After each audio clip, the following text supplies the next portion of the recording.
My name is Claire Harmon. I am 31 years old.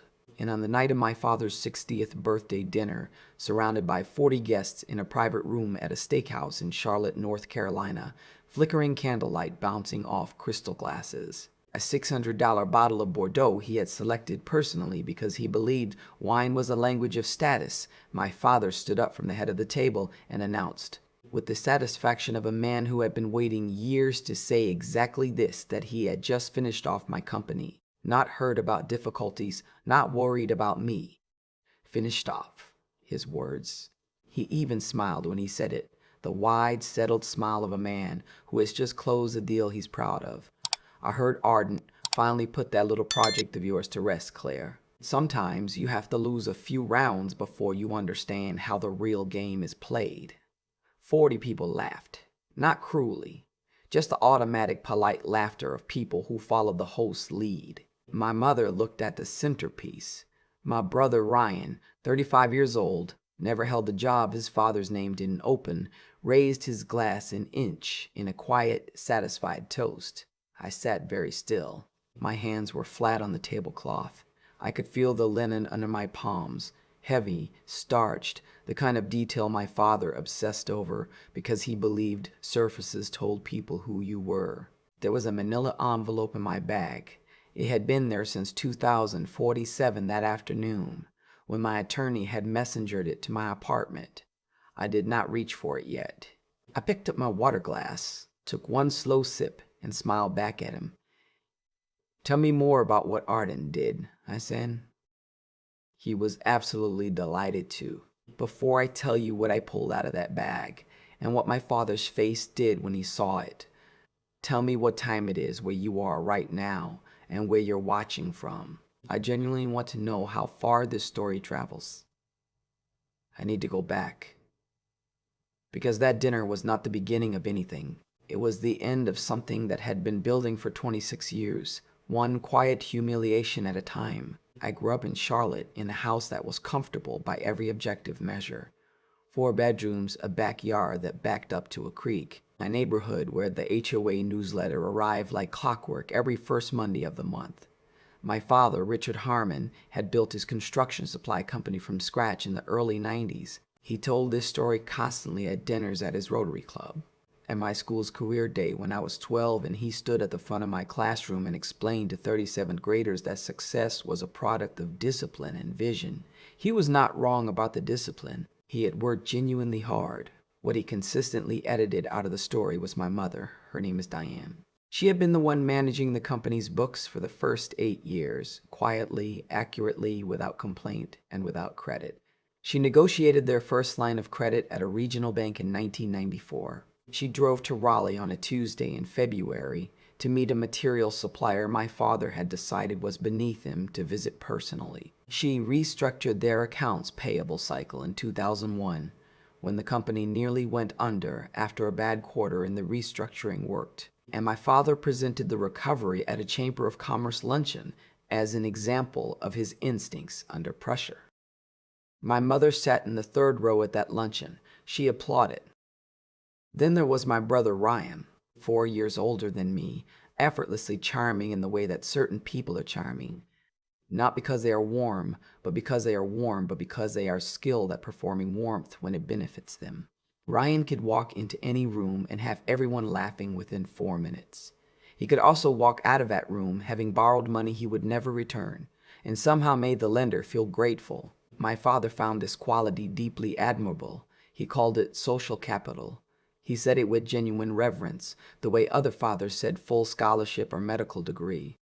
I was the other one, the one who read annual reports recreationally at 14, the one who asked my father at 16 why his accounts payable turnover ratio was running nearly 30 days longer than the industry benchmark, and whether that gap was compressing his operating margins.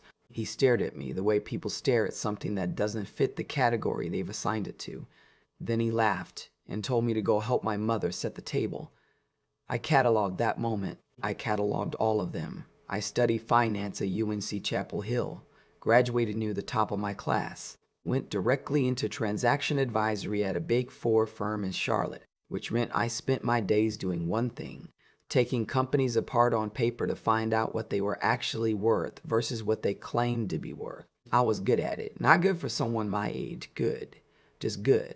The kind of good that gets you staffed on the complex engagements, the ones where the numbers don't line up and someone needs to figure out why. My father's response to this career was a kind of tolerant neutrality. It was a real job, so he couldn't dismiss it the way he dismissed things that made him uncomfortable. But it wasn't his company. And in my father's private hierarchy of achievement, the only accomplishments that truly registered were the ones that either bore his name or had been made possible by his hand. He had paid for my first year of college before I received a merit scholarship that covered the rest. He mentioned that first year of tuition in conversation approximately 11 times over the following decade. I know because I counted. Meanwhile, between the ages of 23 and 27, I was doing something else. Something quiet, methodical, and entirely invisible to my family. Every month, after maxing my 401k and covering my expenses, I transferred a fixed amount into a separate brokerage account I had opened under a legal entity called Ardent Capital Advisors, LLC. The entity was registered under my mother's maiden name, Cole, as a quiet tribute she would never know about, and a layer of distance I suspected I might eventually need. I invested in undervalued small-cap industrials, nothing glamorous. Patient, compounding positions in companies that were asset-rich and attention-poor. I said nothing about it to anyone, not because I was ashamed, because I had watched my father absorb every resource in his orbit and convert it into his own narrative. My mother's labor, 2 salary advances I had given him in my mid-20s when he said the business had a temporary liquidity gap, money he never repaid and never acknowledged again. If he knew about Ardent Capital, he would find a way to claim proximity to it. So I kept it clean. I kept it separate. I kept it mine. What I did not anticipate was that he would eventually decide to use his connections to dismantle me.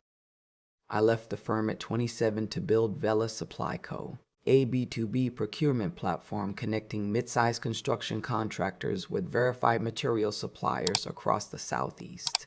The idea wasn't abstract. It came directly from 3 years of transaction work, from watching company after company bleed margin because their procurement was built entirely on personal relationships and handshake deals, rather than verified pricing and performance data. The inefficiency wasn't hidden. It was just protected, because the people tolerating it were also profiting from the opacity. I had a co-founder, Marcus Webb, a former logistics operations manager who had spent 11 years watching the exact problem I was designing a solution for. We had a working product in 8 months. Our first 5 enterprise clients in 14. By month 18, Vela was processing roughly $180,000 in monthly transaction volume. Not headline numbers, but real, unglamorous compounding ones.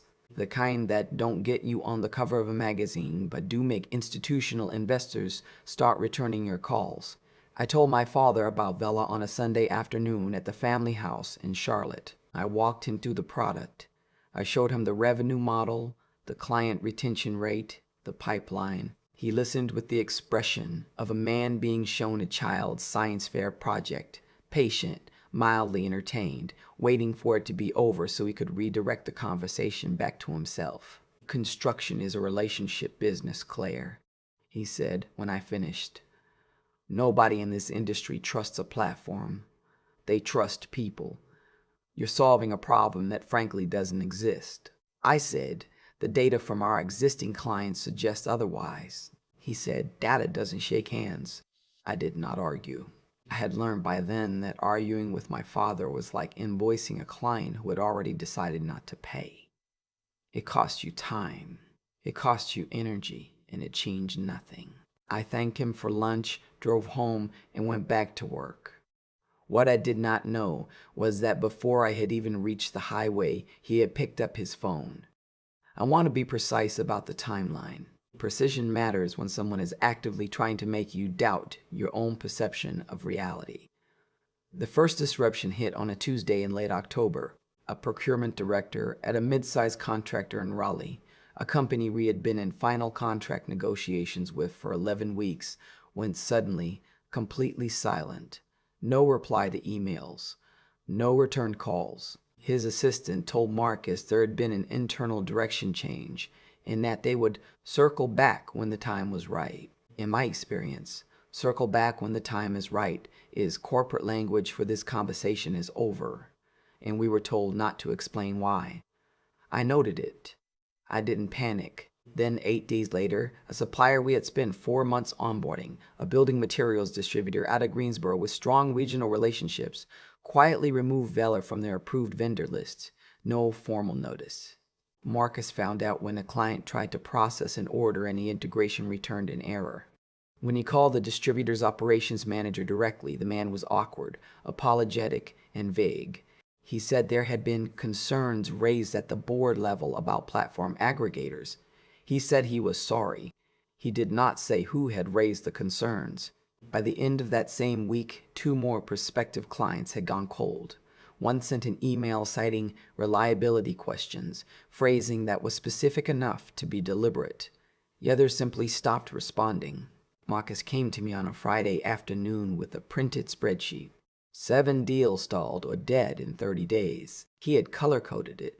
Red for confirmed lost, yellow for non-responsive, orange for actively walking back previous commitments. Looking at that page, the pattern was immediate and unmistakable. Every single disruption was concentrated within one supplier network, one geographic cluster, one set of relationships that all traced back, through 2 or 3 degrees of separation, to the same origin point, my father's network. I sat with that spreadsheet for a long time after Marcus left my office. The room was quiet. I remember the specific quality of the light, late afternoon, coming in low and flat through the window, the kind that makes everything look more final than it is. My coffee had gone cold. I didn't notice until I picked it up. Here's what my father had actually done. Not a vague exercise of influence, but a specific 3-part operation that he had deployed within hours of my leaving his house that Sunday. The first call was to Dale Hutchins, a senior procurement director at one of the largest regional construction groups in the Charlotte metro area. A man who owed my father a significant favor from a zoning dispute my father had helped him navigate in 2020. Richard told Dale that Vela was run by someone without real industry experience, and that the platform represented a data exposure risk for procurement operations. He didn't need to say more than that. Dale passed the assessment to 3 other procurement contacts in the same network. That single conversation, made from my father's kitchen on a Sunday evening, cost us an estimated $330,000 in projected first-year contract value. The second call went to the board of a regional supplier cooperative where my father held informal influence, not a seat, but the kind of quiet leverage that accumulates when you've been in the industry for 30 years and people owe you things they've never formally acknowledged. He suggested that Vela should be flagged as an unapproved aggregator, pending a compliance review. The category didn't technically exist in the cooperative's bylaws. It didn't matter. The operations manager who received the suggestion needed my father's goodwill to renew a warehouse lease in the spring. He implemented the flag the next morning. Suppliers who had already signed with us received a gentle, informal recommendation to pause the relationship. No paperwork, no explanation, just a quiet, effective freeze.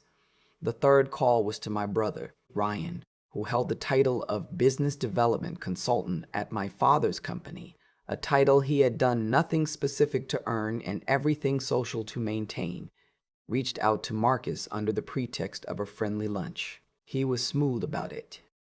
He told Marcus that people in the industry were asking questions about Vela's long-term viability, that certain investors were circling with concerns that it might be worth Marcus considering his professional options before the platform's reputation became something that followed him. Marcus texted me from the restaurant parking lot before he even got back in his car. He wrote, "Claire, we need to talk today." When he told me what Ryan had said, I felt something I have since come to recognize as the physical sensation of a final illusion dissolving. It is not dramatic. It does not feel like a revelation. It feels like a thermostat clicking off, a small mechanical sound, and then a silence where something used to hum. This was not my father reacting badly to my choices. This was not a man who disapproved of my career path and said so clumsily. This was a coordinated campaign.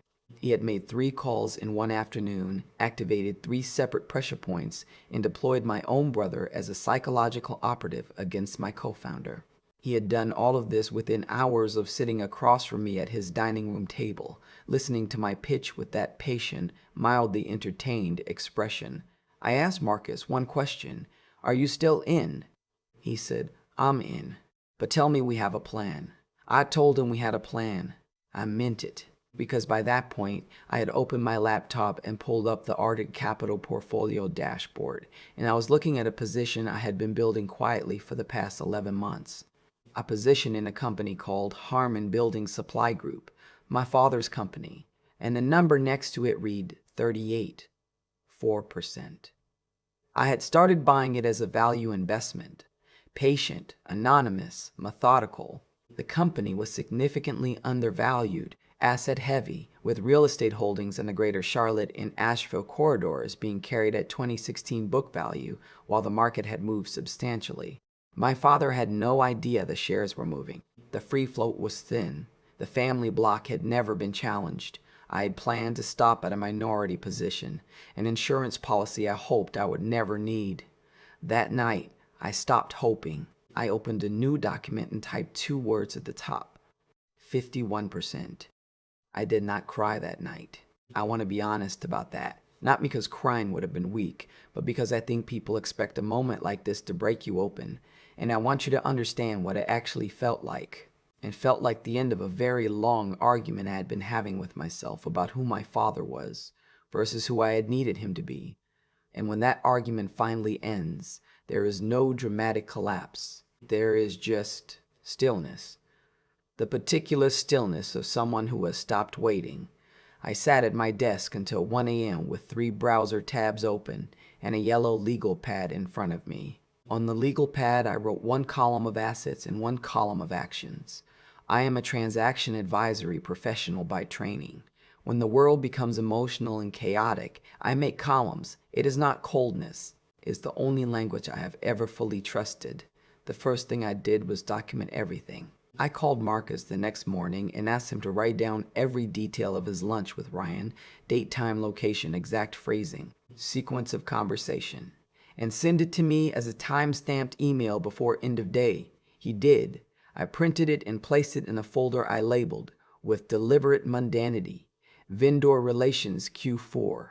Then I pulled every email, every platform log, every client communication from the 30-day disruption window and ran a metadata analysis, timestamps, IP addresses, on-client portal logins that had gone inactive. The pattern was already clear to me intuitively, but intuition is not a document. I needed the document. I needed dates, sequences, and names arranged in a format that a lawyer or a board could read without ambiguity. By Wednesday of that week, I had a 41-page file. On Thursday morning, I called a corporate attorney named Sandra Okafor, whom I had worked with twice during my time at the firm, and whom I trusted precisely because she had no warmth whatsoever in professional settings, only precision. I sent her the file before our call. When we spoke, she was quiet for a moment after I finished explaining the situation. Then she said, "You understand that what you're describing, the coordinated interference with existing vendor relationships, is tortious interference under North Carolina law. You have a viable claim." I told her I was aware of that. I also told her I was not planning to sue. Not yet, possibly not ever. She asked what I was planning. I told her I needed her to review a share acquisition structure and prepare the documentation for a controlling interest purchase. I told her the target company. There was a pause. "That's your father's company," she said. "Yes," I said. Another pause. Longer this time. Then, "Send me the cap table." Over the next 6 weeks, I moved with the kind of focus that only arrives when something has been decided completely. There was no second guessing. There was no part of me monitoring the emotional temperature of the choice. The choice had been made. Everything after that was execution. Through Ardent Capital's 3 nominee vehicles, I began accumulating the remaining shares needed to cross the 51% threshold. I was careful. I staggered the purchases across different brokerage channels. I timed larger acquisitions to coincide with low-volume trading days when price movement would attract minimal attention.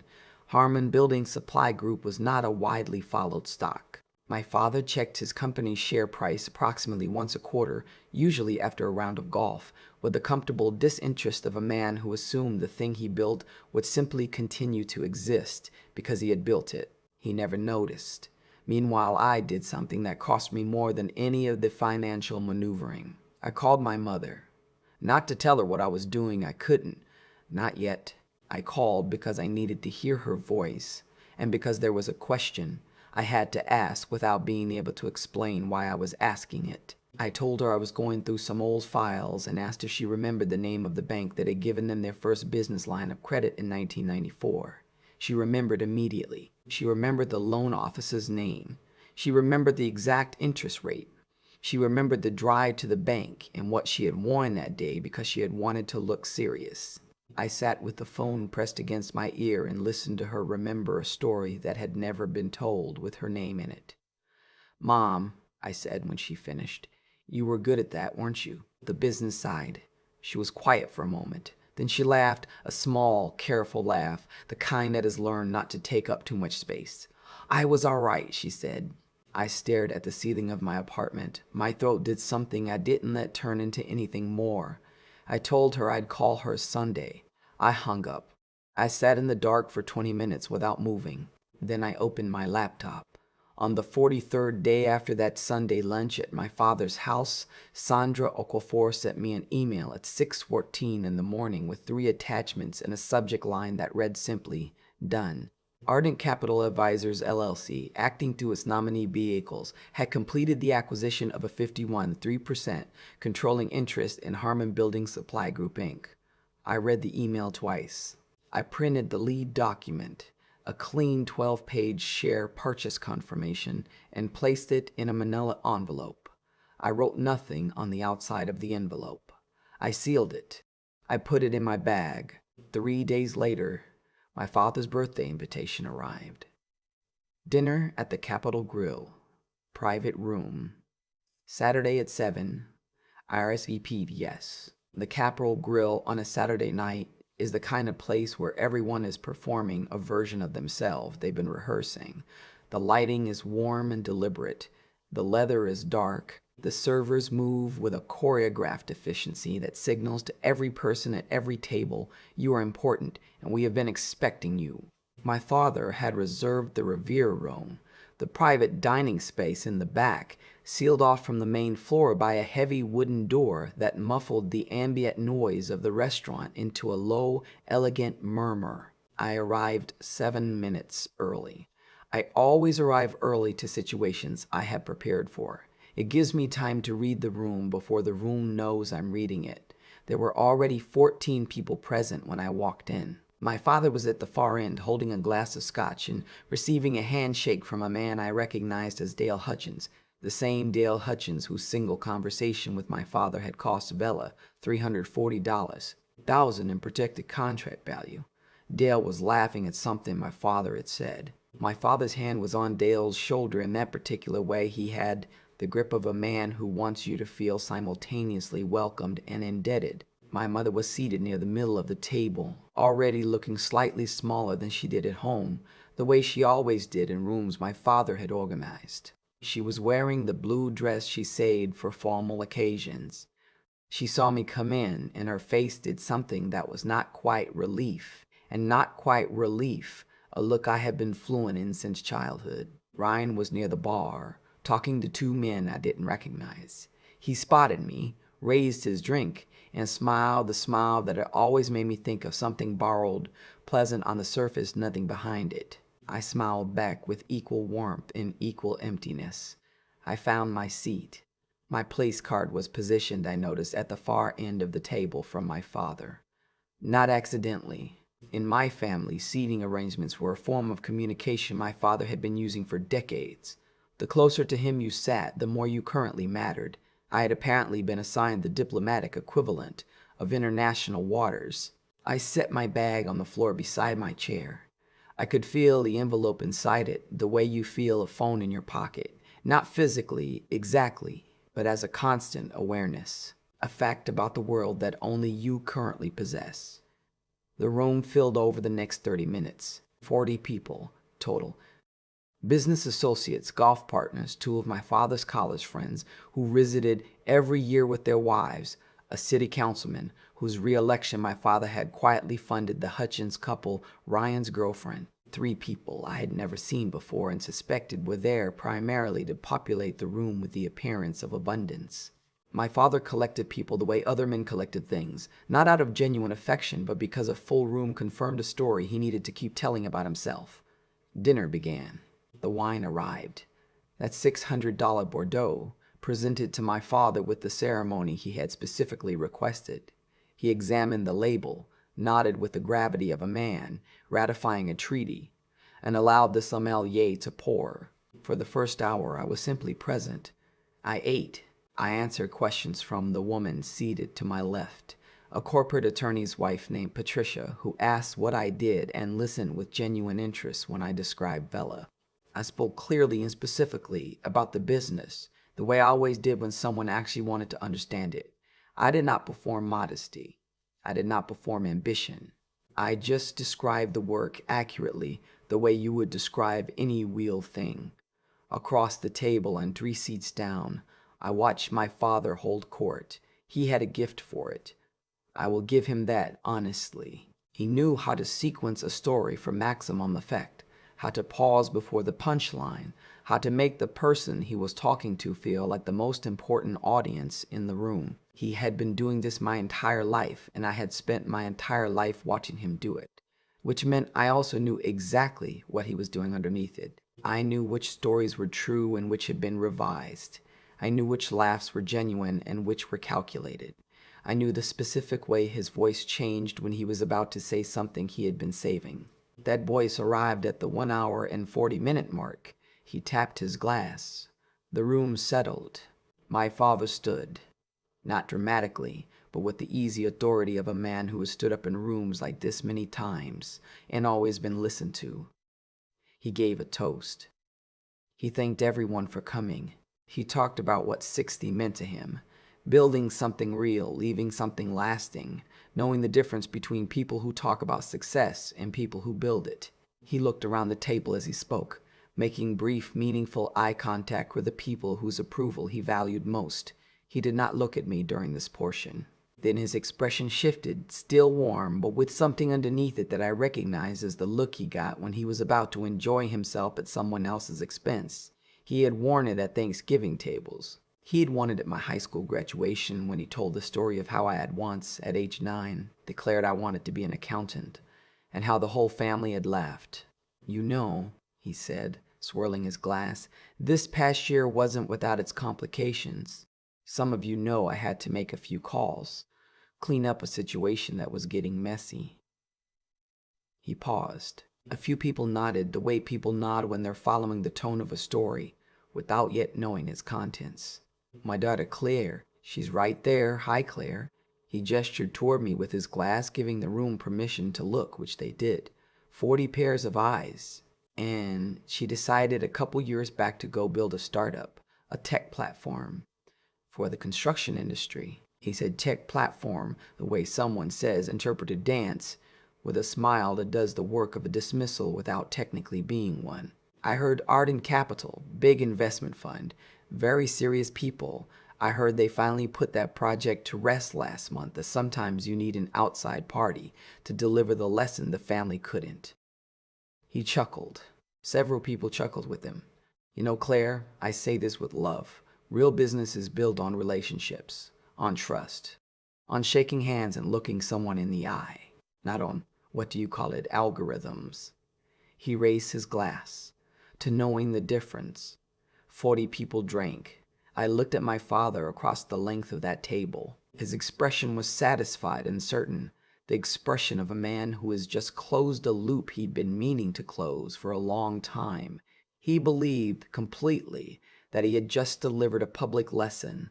He believed I would absorb it the way I had absorbed every other version of it across 31 years, quietly, with a fixed smile and no consequence. He reached for his fork, and I reached for my bag. I did not stand up. I want to be clear about that. I did not make a speech. I did not raise my voice. I did not perform outrage for the room the way he had just performed. Authority, that was his language, and I had never been fluent in it. Not because I couldn't learn it, but because I had spent enough years watching it to know that it was the language of people who needed an audience to feel powerful. I did not need an audience. I already knew what the document said. I reached into my bag and removed the manila envelope. I placed it on the table in front of me with both hands, the way you set down something that has weight. Then I looked down the length of the table at my father and said, in a completely normal voice, the voice I use in client meetings, the voice that does not go up at the end of sentences and does not apologize for taking up space, I said, Dad, before we move on, I want to make sure everyone here has the full picture. You mentioned Ardent Capital. I think there may be some confusion about what Ardent actually does. The room had that specific quality of stillness that happens when 40 people simultaneously decide to stop their own conversations. My father's expression hadn't changed yet. He was still in the posture of a man who had just finished his toast. Relaxed, slightly elevated, waiting for the room to return to him. Ardent Capital Advisors, I said, is my firm. I founded it 6 years ago. It's a private investment vehicle. And 3 days ago, I slid the envelope down the table toward the empty chair between us, far enough that it stopped in the neutral space where everyone could see it. Ardent Capital completed the acquisition of a 51.3% controlling interest in Harmon Building Supply Group. I let that sentence exist in the room by itself for a moment. The way you let a document speak before you annotate it. My father's face did something I had never seen it do in 31 years. It went still.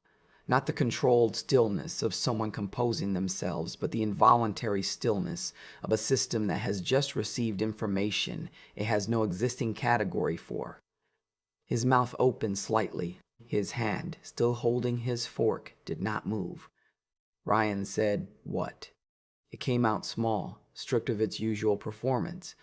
Just a genuine, unguarded syllable of incomprehension. The documents in that envelope, I continued, include the share purchase confirmation, the cap table reflecting current ownership, and a letter from Ardent Capital's legal counsel to the Harmon Building Supply Board of Directors, which will be formally delivered Monday morning. But I thought, given that this is a family dinner, I paused for exactly one beat. You should hear it here first. Dale Hutchins, 3 seats to my father's left, had gone the specific color of a man who was rapidly recalculating several things at once. My father found his voice. It came out lower than usual, stripped of its dinner party register. That's not, you don't have the capital to. You told me when I was 16, I said that data doesn't shake hands. You're right, it doesn't. It just owns things. The callback, his own words, returned to him with interest. He pushed back from the table slightly. A physical reflex, the body trying to create distance from something the mind hasn't processed yet. Claire, I don't know what you think you're doing, but this is not the place. You made it the place, I said. 40 guests, Saturday night, the Revere Room. You made it the place about 10 minutes ago when you told everyone at this table that you had cleaned up a situation involving my company. I kept my voice level, not cold level. There is a difference. Cold is a weapon. Level is just a fact. I'm not correcting you in public, Dad. I'm completing the story you started. My mother had both hands flat on the table. She was looking at me with an expression I had never seen on her face directed at me before. Something that was not quite shock and not quite pride, but lived in the exact space between them. Brian said, "Mom, did you know about this?" My mother said nothing, which in our family was its own kind of answer. My father leaned forward. His voice had found a harder register now, the one he used when he felt cornered, which he disguised as authority, but which I had always been able to identify because his jaw tightened slightly on the left side. "You want to talk about this? Fine. After dinner. Not here." "Absolutely," I said. After dinner, I picked up my wine glass. Generosity doesn't keep records, but accounting does. The redefinition. His own language. Family, generosity, loyalty, turned over to show what was underneath it. He stared at me. I held his gaze with the specific comfort of someone who has nothing left to prove, and therefore nothing to fear from the proving. In 31 years, I had looked away from that stare dozens of times, at dinner tables, in his office, across the front seat of his car during conversations that were really verdicts. I did not look away this time. Around us, 40 people were doing the thing people do when they witness something they didn't expect. An usher had a foul, some studying their plates, some watching openly, a few leaning slightly toward their neighbors in the posture of people who are already composing how they will describe this later. Dale Hutchins quietly reached for his water glass and did not set it down for a long time. My father said finally, in a voice that had lost almost all of its dinner party warmth, "After everything I did for you, everything I built, you want to do this to your own family." I looked at him. I thought about the spreadsheet with 7 color-coded deals. I thought about Marcus in a parking lot, texting me before he got back in his car. I thought about my mother, remembering the name of a loan officer from 1994 and the exact interest rate, laughing her careful laugh that had learned not to take up too much space. "You're right," I said quietly. "This is the first thing we've agreed on in a long time, the cold agreement." His accusation accepted and completed. He had nothing left to follow that with. Not in this room. Not tonight. I set my wine glass down. I folded my napkin, and I waited with complete composure for the dinner to end. The dinner ended the way things end when the air has gone out of a room, not with drama, but with a kind of efficient collective retreat. Guests found their coats. Handshakes became shorter. The city councilman left first, which I noted with a professional appreciation for political instinct. Dale Hutchins and his wife were gone within 4 minutes of my father's last sentence, moving with the practiced speed of people who understand that proximity to a sinking thing is its own form of liability. My father did not speak to me again that night. He stood near the door as people filtered out, accepting their goodbyes with a fixed smile that I recognized as the emergency backup version of his public face, functional, load-bearing, communicating nothing. Ryan left without saying anything to me directly. He touched my arm as he passed, a gesture so brief and ambiguous it could have been accidental. I let it be accidental. There was nothing left in that direction worth interpreting. My mother waited until the room was nearly empty. Then she walked to where I was standing, picked up her coat from the back of her chair, and put it on slowly. She did not look at me while she did this. When she had buttoned the last button, she looked up. She said, "How long?" I said, "About a year of buying, 6 years of building."